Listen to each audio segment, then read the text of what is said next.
Rolling hills के बीच बसा हुआ था श्यामगंज गांव। एक ऐसी जगह जो जैसे समय के साथ रुकी हुई थी। लेकिन श्यामगंज एक काले राज को छुपाए हुए था। हर वैलेंटाइंस डे पहाड़ी पर बने पुराने मैनर में एक अजीब घटना घटती थी। गांव वाले इसके बारे में फुसफुसाहटों में ही बात करते थे। कुछ लोग इसे सिर्फ कहानी मानते थे। दूसरे, जिन्होंने इसे अपनी आंखों से देखा था, उन्हें सच पता था। वे एक जवान औरत के बारे में बताते थे, जिसकी दर्द भरी चीखें रात में गूंजा करती थीं। वो कहते थे कि वो अपने खोए हुए प्यार को ढूंढ रही है। गांव वालों का मानना था कि वो मैनर की टूटती दीवारों के बीच कैद है। अर्जुन और सुषमा अलग थे।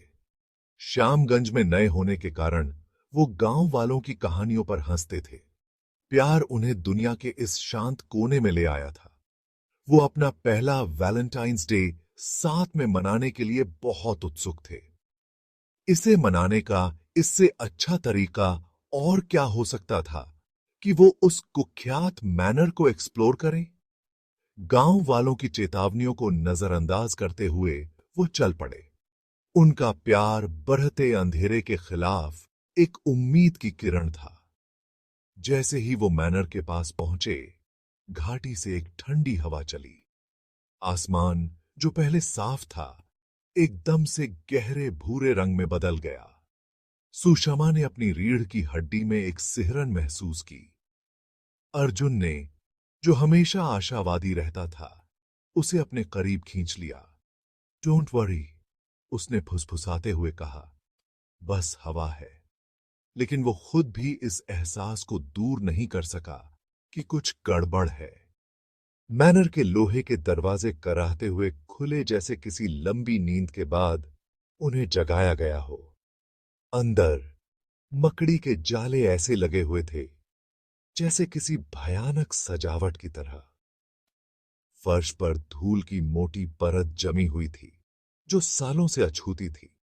हवा में एक अजीब सी भारीपन थी, जो सड़ान से भरी हुई थी। अर्जुन और सुषमा ने घबराहट भरी नजरों से एक दूसरे को देखा। उन्हें थोड़ा रोमांच की उम्मीद थी, ये दम घोंटू सन्नाटा नहीं। जैसे जैसे वो अंदर की ओर बढ़ते गए, माहौल और ठंडा होता गया। उस सड़ते हुए हवेली में गुलाब की हल्की सी खुशबू, जो बिल्कुल भी यहां की नहीं थी, हवा में फैल गई।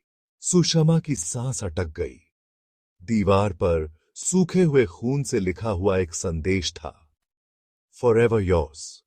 उस पर लिखा था। उसके खून सूख गया। अर्जुन ने उसके डर को भांपते हुए उसका हाथ और कस के पकड़ लिया। इट्स जस्ट अ प्रैंक, उसने कहा। उसकी आवाज में विश्वास की कमी थी। अचानक एक जोरदार आवाज मैनर में गूंज उठी। अर्जुन घूम गया। उसका दिल तेजी से धड़क रहा था।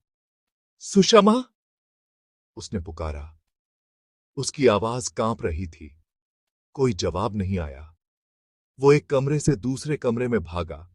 हर एक कमरा उतना ही खामोश और वीरान था जितना आखिरी वाला। उसके अंदर घबराहट बढ़ती गई।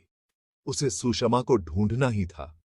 उसने बार बार उसका नाम पुकारा। उसकी आवाज कर्कश होती जा रही थी। जवाब में सिर्फ उसके अपने डर की गूंज सुनाई दे रही थी। उसने कुछ अजीब देखा। फर्श पर एक लाल गुलाब पड़ा था। उसकी पंखुड़ियां अभी भी ताजा थीं।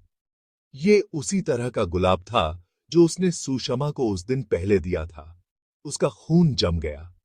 ये कोई प्रैंक नहीं था। सुषमा के साथ कुछ भयानक हुआ था। साल बीत गए। अर्जुन ने सुषमा को ढूंढना कभी नहीं छोड़ा। वो हर वैलेंटाइंस डे मैनर वापस जाता, किसी निशानी की उम्मीद में। एक दिन एक बूढ़ी औरत उसके पास आई। वो फंस गई है, बूढ़ा आदमी बोला। उस वैलेंटाइंस डे अर्जुन मैनर में दाखिल हुआ। उसने उसकी आवाज सुनी, जो उसका नाम पुकार रही थी। वहां उसने उसे देखा, सुषमा।